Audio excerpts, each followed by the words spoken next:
السلام عليكم الفنات والفنين ديالي، كيف نتوما؟ مزيانين؟ كنتمنى تكونوا كاملين لاباس وفرحانين وكتعملوا الحاجه اللي كتبغيو. معكم هالة، وهذه لاشين ديالي كنعاود فيها قصص الرعب والماورائيات. اذا كنتم مهتمين بهذا النوع ديال الكونتنت ما تنساوش تشجعوني بلايك وسبسكرايب باش يطلع الفيديو ديالي الناس جدادين ويسمعوني الناس كتار. ودابا يلا نبداو.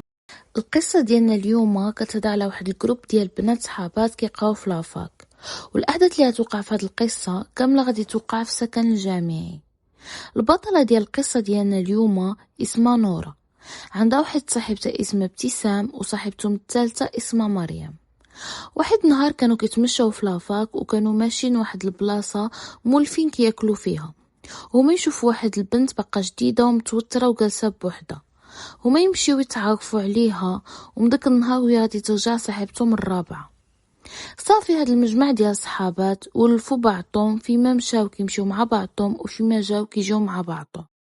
وفي العطله كانوا كيبقاو في سكن الطالبات بحكم ما عندهم ما يديروا، حيت العطله كانوا كل مره كيقصروا في بيت وحده فيهم. واحد النهار جات ديك البنت اللي تعرفوا عليها جديده اللي الاسم ديالها مريم، قالت لهم بلي انا والديا صاغدوا لي شي منتجات طبيعيه من البلاد، ومنهم هاد السدر المطحون على اليد طبيعي، وفرقت عليهم كاملين كل وحده عطاتها شويه. البنات عجبهم الحال، حيت معروف ان السدر كيتحتاج بزاف ديال الحاجات، منهم وصفات تجميل بحال الشعر والبشره. المهم البنات غيعرفوني على من كنهضر. واحد المرة كانوا البنات قصارين في البيت ديال نورة، شوية جات مريم وقالت انا نقصر معكم اليوم وغندوش مرة واحدة وغنمشي بحالي. صافي جات بقاو قصارين، نضت مريم بغات تدوش ودوشت بداك السدر اللي جابتو من البلاد. صافي دات كل شي عادي، مريم دوشت خرجت كملت معهم القصارى عادي بحال ما وقع والو، حتى وصل الوقت علين الفجر. هنا البنات تفرقوا وكل وحده مشات البيت ديالها. في الصباح دا الصباح نورمال بحال اي صباح، لكن مريم كاع ما بانت صباح كامل. البنات سألوا علاش مريم ما كايناشي، قالوا يمكن صبحت ناعسه. هاد مريم كان عندها خطيب ديالها، وهاد الخطيب كانت عنده النمره ديال وحده من البنات، غيصوني لا وغيسقسيها على مريم، يقول لها بلي من البارح ما جاوباتو واش وقع على شي حاجه. صافي نورا قالت لهم انا نمشي نشوف اش عندها. مشات نورا البيت ديالها وبقات كتدق، لكن حتى واحد ما فتح لها الباب. عيات واقفه، يلا بدات كتفكر تمشي تقول للمسؤوله باش يجيو يفتحوا الباب، عنده يكون واقع على شي حاجه لداخل. وهي مريم تفتح الباب، ولكن ديك الفتحه ديال الباب ما كانتش فتحه طبيعيه. البنت عينها كانوا حمر بحال اللي كانت ليله كامله وهي كتبكي، وعاد خوفانه وكترعد. دخلت عندها نورة سقستها قالت لها مالك؟ قالت لها عشت أسوأ ليلة في حياتي، أنا بيدي ما عرفتش شنو وقع. وبقات كتعاود لها، قالت لها ليلة كاملة وأنا كنحس باللي معايا شي واحد في البيت، كنسمع الصوت ديال النفس ديالو بحال شي واحد ناعس حدايا، وداك الصوت كاع ما بغا يمشي.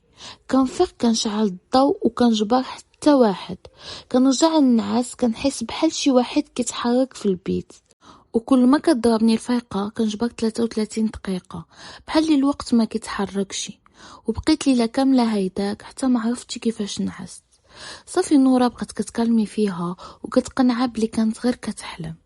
قالت لها دخل غسل وجهك ويلا معايا نبدلو الجو شويه. دخلت مريم الطواليت وهي تلقى بواحد الغوطه وتخرج مخلوعه. قالت لها نورا مالكي؟ وهي تجاوبها مخلوعه، قالت لها اللافابو.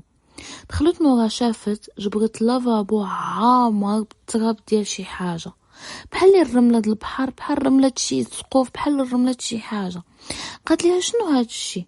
واش تينا اللي عملتيه هنايا؟ قالت لها مريم لا انا يلا اول مره نشوف هاد الشي.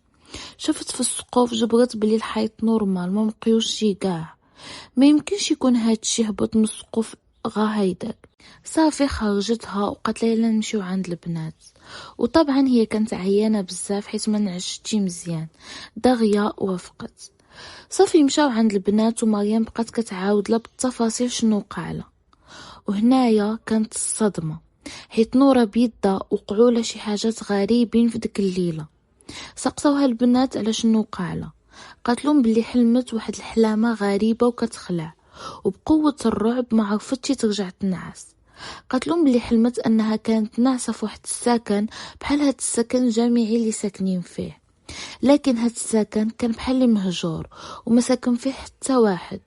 وكنت كنفتش على شي حاجة وما عرفتش شنو هي، وكانت في واحد الكولوار وكتفتح البيبان وكتفتش وكتعاود تخرج وتشد البيبان، وكانوا بعض البيبان كانت كتخليهم مفتوحين.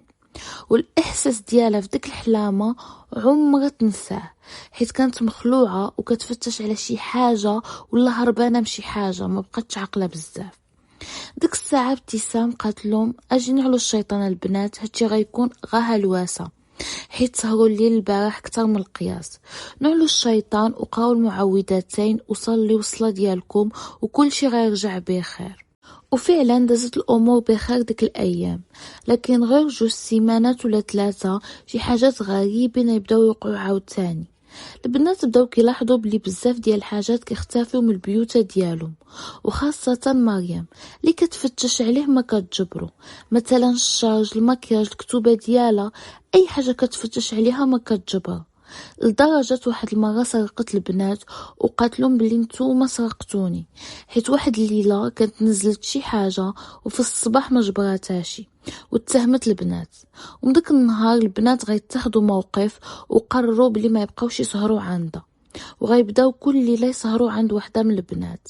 وبقاو البنات كيمشيو عندها في كل مره، حتى واحد المره الطواليت ديال نورا غيوقع فيه واحد الاصلاح، وحتى هاد الاصلاح البنات راه شاكين فيه، حيت نعسوا وفاقوا وجبروا اللوسه ديال الطواليت كامله منفوخه بحال اللي كتقلع، والماء كاع ما خدام، والمرحاض خارجه منه واحد الريحه كريهه.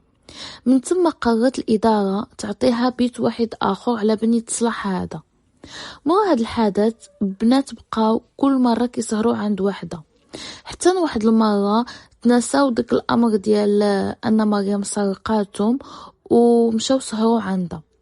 باش نحطكم في الصوره العبار ديال البيت، كان واحد البيت صغير لاصق في واحد الصاله صغيره، والبنات كانوا سهرانين في ديك الصاله.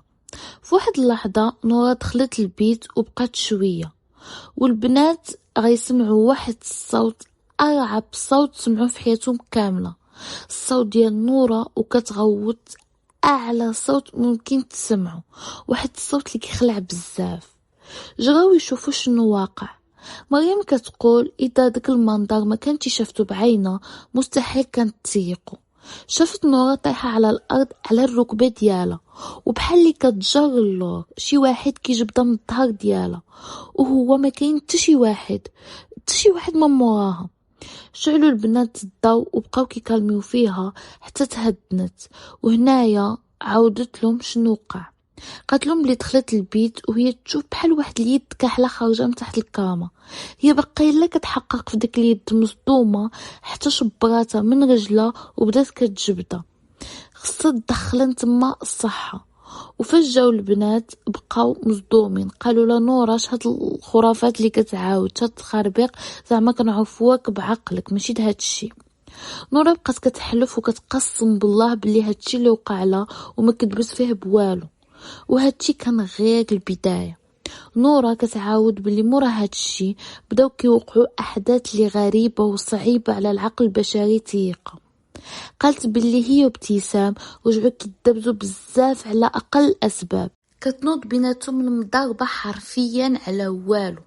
واحد المره نورا كانت في البيت ديال ابتسام وهي تبغي تدخل طواليت، وهي تصدم من واحد المنظر شافته. جبرت المصحف الكريم مرمي في الارض ديال الطواليت. نورا بدات كتغوت وعيطت لابتسام وكتغوت عليها حيت رمات القران في المرحاض. ابتسام ما فهمت والو، نضت حتى هي كتغوت في نورا، كتقول لها انت اللي رميتيه، مستحيل انا نعمل هيدا. هما باقين كيغوتوا في بعضهم وهي الباب تسد والدور اللوبه بحال شي واحد سد عليهم، قال لهم صدعتوني، وداك الواحد كاع ما بغى يبان. جلست هي وابتسام وتكلموا وشافوا بلي هادشي ماشي لوجيك، لا هي لا ابتسام يقدروا يعملوا شي حاجه بحال هادي. وكل مره كتوقع شي حاجه بحال هادي كيتاكدوا بلي الجروب ديالهم وقع فيه شي حاجه ماشي طبيعيه. وخاصة واحد المرة كانوا مجموعين وشوية وهما يشوفوا مريم واقفة كتطلل من الشجر مصدومة بحال اللي مغيبة، وهي تمشي عند نورة قالت لها مالكي؟ قالت لها شوفي، وفاش شافت ما جبرت والو. قالت لها شنو كاين؟ انا ما كنشوف والو. قالت لها شوفي داك الراجل. قالت لها شكون هذا الراجل؟ انا ما كنشوف والو. قالت لها راه هو الراجل جالس في الحديقه ديال السكن مربع رجليه وشاعل العافيه وكيشوف فينا. الصدمه بلي نوره ما كانت كتشوف والو، هادشي اللي كتقولو مريم كاين غير في عقلها فقط. هادشي كامل كان كيعمل الرعب في البنات، عملهم الرعب في حياتهم، ما بقاتش طبيعيه، وخاصه مع الحلم اللي رجعت كتحلمو نوره بزاف وكيتكرر معها دائما. وهاد المره الحلامه كانت واضحه اكثر. قالت نورا بلي كانت في داك السكن اللي مهجور وكتجري شويه، خرجت منه وبعدات وهي تجبر واحد البير مدوره به الرمله بحال الصحراء، وهي تبقى تهز الرمله من الارض وتبقى ترميها في داك البير. وداك البير كيخرج منه واحد الصوت، وداك الصوت ما عرفوا واش فرحان ولا معصب، ومهم الصوت ديال واحد كيغوت. نورا عيطت العائله ديالها وشرحت لهم شنو كاين وشنو كيوقع لها. العائله ديالها اتصلوا بواحد الفقيه كيعرفوه وشرحوا له الحاله ديال نورا. الفقيه اتصل بنورا وبقى كيدي معاها في الهضره وكيجيب وكيسقسيها حتى وصلوا للنقطه ديال الصدر. وهنايا داك الفقيه عرف شنو كاين، قال لهم باللي واش ما عارفينش باللي الصدر كيجعر الجن. قال لهم بلي داك الموطع اللي كانت فيه بنتكم كان ديجا مسكون، ولكن ساكنين فيه جن مسالم، ولكن فاش حضر داك الصدر رونوم وما خلاهمش على الراحه ديالهم. وكما هاد الجروب عداهم بهاد الصدر حتى هما ناضو كيأديوهم، والدليل على هاد الهضره بلي هادشي ما كيوقع حتى واحد من غير هاد الجروب ديال صحابات. وفاش البنات هضروا مع بعضهم وشاركوا الاحداث قالوا بصح هادشي ما بدا كيوقع حتى جا الصدر وبدينا كنستعملوه. قالت لهم ابتسام بلي هادشي بصح، قالت حتى انا وقعوا معايا بزاف ديال الحاجات بحال هيدا، مي قلت ما نعرف يمكن انا كنتخيل. قالت لهم واحد المره كنت ناعسه في الكاما ديال مريم وكانت داتني عيني، وكل شويه كنسمع شي واحد كيضرب الكاما من تحت بحال اللي كيدق، وكنت كنفتح عيني كيوقف داك الصوت وما كيبقاش. واحد المره كنا مجموعين في الصاله وبانت لي مريم دايزه مشان طواليت، وانا نعيط لها ما سمعتنيش، وبقات دايزه وشويه تخرج من البيت. قلت لها ماشي كنتي في الطواليت؟ قالت لي انا ما دخلتش الطواليت اصلا. صافي تلهينا في الهضره، ما ركزناش في الموضوع ديك الساعه. واخر موقف اللي وقع اللي خلى البنات يطلبوا يحيدوا من ديك البيوته هو يرجع بحاله من الدار وما بقات خصهم قرايه. مريم واحد المره كانت ناعسه وحلمت بلي كانت ناعسه وفتحت عينها وشافت واحد البنت جالسه حداها فوق الكاما وشبغه لها يدها وكتكتب فيه. مريم فاش فاقت بصح جبرت يدها منمله وما كتحركش مزيان، وفاش شافت فيه جبرت فعلا ان يدها فيها الكتابه واحد الحروف اللي مخربقين وغريبين. وعاد اي حاجه مهمه كتفتش عليها ما كتجبرهاش وكتختفي غير ديك الاوقات اللي مهمه. بحال داك النهار كانت كتفتش على واحد الملف اللي قلبت عليه الدنيا وما خلات فين فتشت عليه، وفاش كانت خارجه من البيت معطله غتجبرو مربي في الباب حدا البيت. صافي من هنا البنات بداو كيعملوا المستحيل باش يحيدوهم ديك البيوته. كل نهار وحده مشى الاداره كتقول لهم سبه في شكل، اللي كتقول بلي البيت فيه البروده، اللي كتقول الكاما ماشي مريحه، واللي كتقول مضاربه مع صاحبتها. حتى فوعوا لهم راسهم وبدلوهم ديك البيوت حيت اصلا كاينين باقي بزاف البيوت خاويين. وفاش خرجوا بقاو مخربقين، شكون هاد البنت اللي غيجيبوا للبيت ديال مريم، حيت هذاك البيت هما اللي كيوقعوا فيه بزاف ديال الاحداث وبزاف ديال المشاكل. جات واحد البنت وحاولوا يتصاحبوا معاها وغا باش يعرفوا واش البيت فيه شي حاجه ولا صافي تهناهم داكشي. وفعلا البنت ما كانت كتشكي حتى شي مشكله وما وقع لها حتى شي حاجه فيه. وحتى هنا بدلوا البيوتا ما بقاو كيشوفوا حتى شي حاجه، تما تاكدوا باللي فعلا ان الصدر والطاقه ديالو مع الطاقه مع داك البيت ما جاوش مع بعضهم. من داك النهار هما محافظين على الاذكار ديالهم وكيصليو الصلاه ديالهم، والحمد لله داك الرعب اللي كانوا كيحسوا به ما بقاش. وهذه كانت النهاية ديال القصة ديالنا اليوم. شكرا على المشاهدة وأحبكم كثيرا. باي باي.